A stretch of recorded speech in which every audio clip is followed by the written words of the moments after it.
Welcome back to another episode, in fact, episode 3 of Money Crypto Stocks, a spin-off of Family Investment Channel for the podcast. Longer version, in-depth discussion on things that are happening around the world. And today, I think I really want to bring up about why I think passive investing is dead. And a forum that I've been speaking with various different people, young people in general, the next generation people, investing, you need to be open-minded. I started about, more than a decade ago, and I've not seen much change, but the last 3 years definitely has a huge momentum shift. So let's begin and kick off about passive investing. John Bogle and his index funds, Warren Buffett's style of long-term investing, picking the right stock at the right time and holding for a very, very, very long time. But things are different in the year 2022 going forward. So let's kick off by saying that, Warren Buffett's last conference call about 2 weeks ago, sat down. I never really watched the whole thing. I watched a quick summary. But again, to be honest, the last 4, 5, 6 years has been almost the same. The man is still a guru. He's still the greatest of all time with his Berkshire Hathaway return investment of about 18 to 19% in the last 50, 60 years. I mean, who is ever going to beat that? And the amount of effort that's put into the changes of the stocks.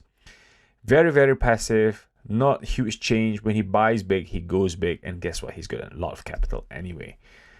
But the thing is, it's not changed. The only thing from his conference that's changed, that is new, is him buying Activision Blizzard, because after the announcement that Microsoft was going to buy a video gaming company, he noticed that there's this arbitrage opportunity. So to buy Microsoft, you buy Activision Blizzard, and the buy price comes in later, and you get even more Microsoft stocks after for the value buy, basically a discounted way of buying stocks. So he bought it for the purpose of getting entry into Microsoft via Activision, not because he decided that video games was the next big thing. So that was the only new thing that came up from his conference call, but everything else is still old school. Dividend, intrinsic value, value investing, things that a monkey can run through the company. That's all. He's still staying. But again, the man has made it. He's only looking at small percentages over a huge capital change. What came out of interest in the same week is when Elon Musk said passive investing is dead, and Katie Wood supports that. And we all know Katie Wood as an active fund manager that invests in growth stocks. She was a hero in 2020, but in 2022, maybe not great because she's lost by 80% of her stocks. But she still believes that the return on investment for her positioning today will be 400% in the next 5 years minimum. So that's where she sees. That's where Elon Musk thinks. Elon Musk thinks that if you buy a company, you don't have to buy every company that you decide to hold. You don't have to buy the index. You just have to buy a company that you believe in. He keeps it really straight up simple. He's not talking about Tesla. Maybe it is. But he's talking about buying a company that you can hold, that you can learn, that you can follow.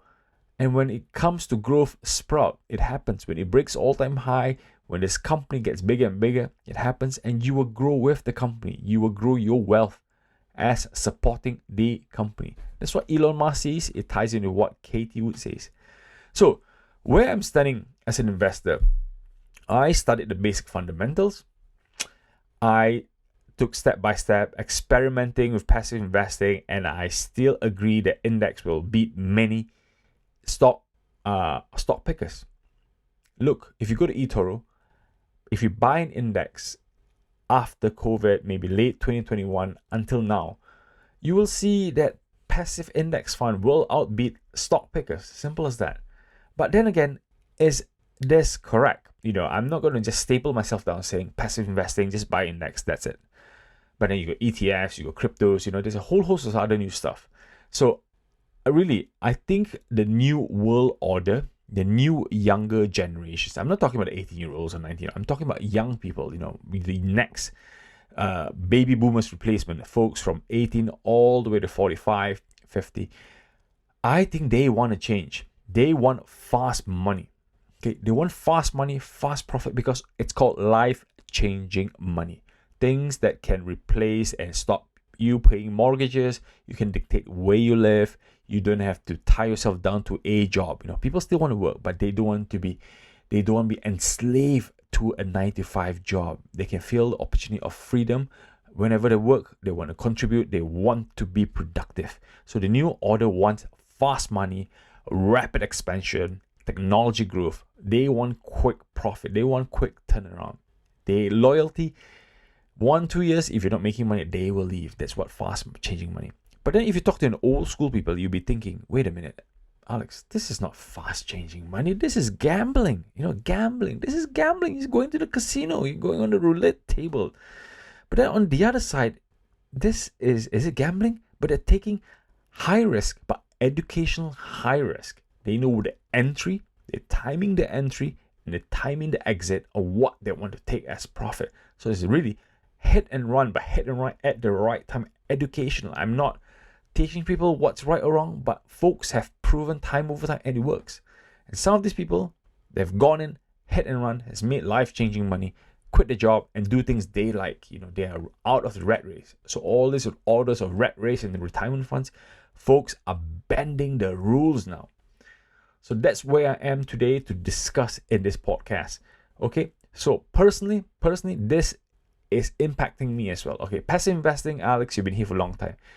Look, the experience in the last 4 months or even 5 months have really gone down saying passive investing doesn't work. Okay, so for me, I started telling myself towards the end of Q4, Q3, 2021, I said, Alex, concentrate the portfolio, buy the stocks you want, buy in there, let them run, hold. Don't do anything, you can do other stuff.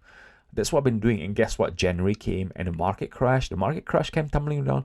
I lost 40, 50, 60% of my stocks. I'm holding. I'm doing what everybody teaches me. Hold. Warren Buffett says, hold your conviction. Hold. And guess what? I could have taken it out, looking at indicators, information I've seen on the internet, social media saying that, we were going to fall. If I did that, if I watched YouTube, meet Kevin dump his stocks in January. What if I did that? There's a Guru Gavin, a guy on Twitter, dump all his stocks in December. What if I actually listen and follow him and be open-minded? I would have been a huge loss. So this is one of those dilemmas things I thought I was experienced, but then maybe I'm not open-minded enough. So me being passive, meaning ignoring my stocks portfolio because I was focused onto crypto farming. I was putting my full time with my day job and everything, but focus on crypto farming, forget about my stocks, and that came tumbling down. What made it even worse is when the stocks came tumbling down around about March period, I started watching my stocks and put my cryptos aside. And crypto was doing very, very well. I hit all-time high despite the fall because I was monitoring my crypto. When I jumped back to my stocks, monitoring them, nurturing them, and guess what happened? Crypto started falling. I couldn't catch fast enough because I understand, I admit that I cannot keep up. 2 portfolios is a 2 full-time job, and being a dad, having a day job between 8 to 5, driving kids everywhere, phone in my arm with a power bank charge just to be prepared is not enough. It's a full-time job. Passive investing is impossible. Okay, it's all about active investing, active reacting to new social investing. That's where it is. So that's where the young people are, right? It's going so fast, rapid change. If it doesn't pay out, it falls. Okay, so today, I really want to give 3 key points before I go into different ways of this active investing that I want to discuss. Okay, 3 points I want to show is being open-minded. That's what I've learned over the years. Never stick yourself to a stock, never stick yourself to an industry. Be open-minded to changes, to confrontation of a challenge. Be open-minded. Second, I'm always a positive investor. Despite the market being down market, I'm still positive because I think that investing in stocks, cryptos, equities are far better than buying houses or flipping cars or being on your own job or getting free dividend stocks from an oil company. I'm more of a positive investor. And finally, the third one which I need to brush up was hedging. Hedging, people call hedging as in shorting the market, but different ways of hedging as of today. Okay, different ways. So open-minded, positive investing, and hedging. That's the 3 things that I want to collate myself and home in and get better. But what I want to share is I've got written down here 8 key points on how new young people are defying, bending the rules. Okay, so Number one, I want to say is concentrated portfolio versus diversified portfolio. You've been learning in books. Everyone said you need to put all your eggs in various different baskets. You need to be diversified. No, young people are going down the route of a concentrated portfolio. When they like Tesla, they home it big. When they like Bitcoin, they home it big. When they like Ethereum, they home it big. And the story goes, Apple home it big. And all these folks have not just became millionaires and retired early, but they became multi-million billionaires to a point where they become venture capitalists, investing and promoting new growth companies. So concentrated portfolio, putting everything in one basket, monitoring them closely, is really outshining a diversified, boring portfolio which takes 40 years to become something. Okay, so the second thing that I want to share is long-term hold. Remember, folks are saying long-term hold, buy and hold and do nothing. It's a great company. But now versus option trading. Okay, you can be a long-term hold investor, so all you have to do is buy. But now option traders are being smart. Covered calls, covered puts, sell puts, all this thing. You can own lots of stocks, but then you need to trade them intermediary as well. If they fall, buy it lower, and if they go up, you sell it after. Option trading is happening around us. It's a tool that's not just available to institutional investors or traders. It's available to everybody with a phone. Robinhood, IBKR, even in the UK, you've got an alternative where it is a spread betting. So things are happening, tools are available to us, and we've got educational information online that you can learn, read, blogs, experience sharing, things are going. So long-term hold, just buying along and do nothing is garbage now. People are doing option trading, covered calls, or puts, leap years to try to make intermediate money. That's interesting.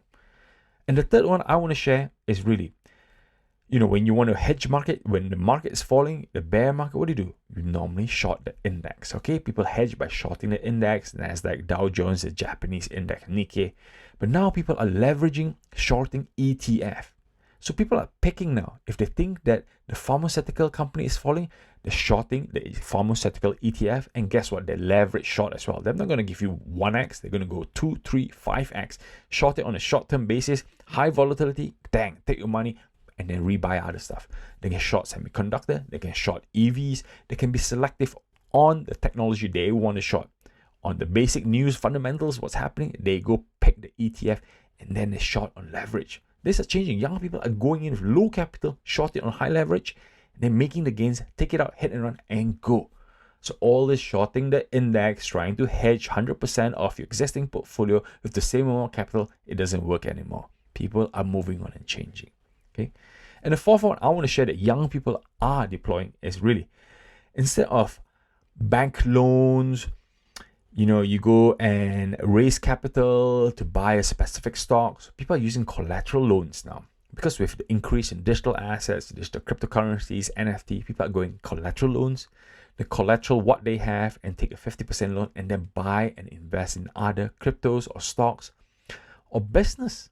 And when they make the return, quick returns, they take it, repay their loan, and reaping their profits. It's all about hit and run. So rather than using your own capital or raising capital or go to the bank loan and fill in millions and millions of forms, people are doing collateral loans where you can take instant loan out, invest, protect whatever you want to do, invest even if in a house business that you're doing, a textile business you're doing, they're taking collateral loan out, invest, make quick buck, and they repay their loan quickly.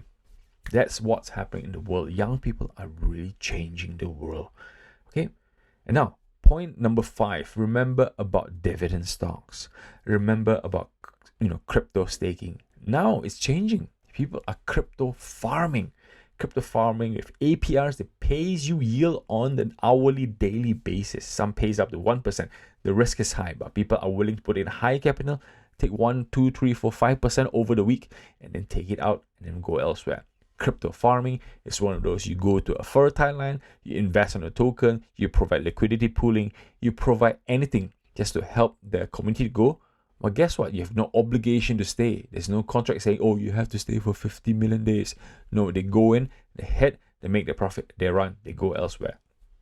And with social investing, with Twitter, with TikTok, with Reddit, people know where to go, where to hit. They're following the momentum of the crowd, like a bunch of tuna fish swimming across the Atlantic Ocean, trying to find the best place to be fishing. So things are changing.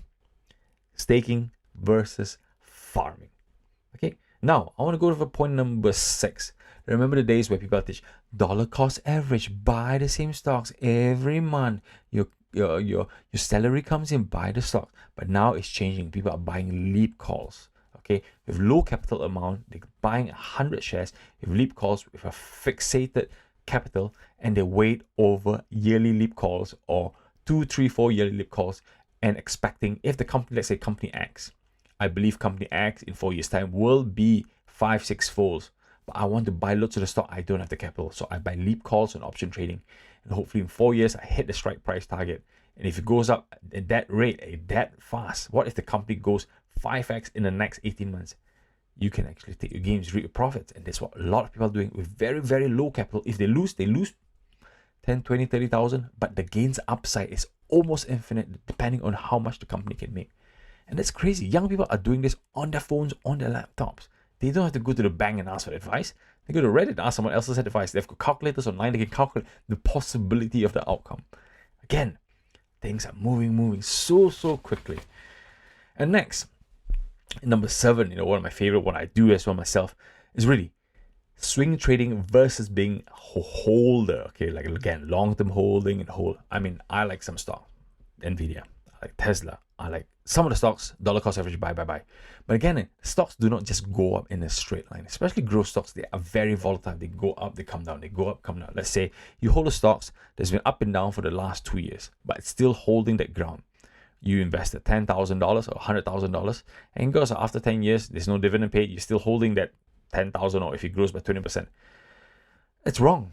You need to swing trade. People are swing trading. It could be 50% hold, 50% swing trade, or 80-20, depending on the risk you want. People are swing trading. People are catching the lows, selling their highs, and shorting all the way down. They're catching swing trading. Some folks are doing crypto on 24/7 with alerts on their phones. Some people are doing with triggers on their phones and also stop losses as you go along the way. So they're doing multiple stocks, they're doing multiple trades, swing trading, making the gain, ripping the capital so they don't have to inject new capital. So swing trading versus just simply holding is really changing. Young people are really defying it. Notes on their phones, alert triggers, different apps that picks it up. It's really incredible when I watch some of these young people do it. It's very impressive. I do it myself as well, but it's hard with kids around. But hey, we need to learn. There's many ways of picking this cherry tree here. Okay. And the last, I've got so many that I want to share, but the last one, number 8, is what's brand new as well. It's really, remember the days of insider trading? If you know somebody from the inside, or you work in a company, you do insider trading, you buy lots of the stocks before the news happens, and boom, you make money. But it's wrong now. Now we've got this thing called the momentum social trading. You've got Reddit, you got Twitter, you got the alpha leaks of an investor or the CEO giving away information on Discord, upfront information. So if you're a fan, you join the Discord channel, you are the first 5,000 people know about the news, and you buy in. They want to share because it's all about community investing. It's all about community trust. So momentum social trading is huge. You are 24/7. You need to build relationship with the people on the channel or folks to follow on Twitter or the right analysis, and you jump in at the right time. It could be 2 a.m. when something makes an announcement in a different part of the world. You have to wake up and invest, or you take the punt, take the risk, follow your gut. Momentum social investing. It's really superseding insider trading during the Wall Street days of the 90s, or even oil traders, where people on the platform, they knew about information, made a phone call on Sunday saying, yes, we've got oil on this drilling rig, so better buy plenty of the stocks before it bounces out on the news. Things have changed now. Momentum social trading is a key where folks are making money, and also at the same time, if information are leaked wrongly, they get burned as well. So things have changed. These are my 8 points that I want to share on what's happening in the world where passive investing is dead. I think the new generation are taking over. Be open-minded about it. Be positive, and different hedging techniques are being in place. I hope you enjoyed this episode. My 20 minutes is up, and I hope to see you in future episodes. Remember, like, subscribe, go on Spotify, go on whatever podcast channel you have. I will be there. And I hope you enjoy it. And if not, you can always watch this on YouTube on Family Investment Channel. Take care. Goodbye. I hope you enjoy this episode, and good night.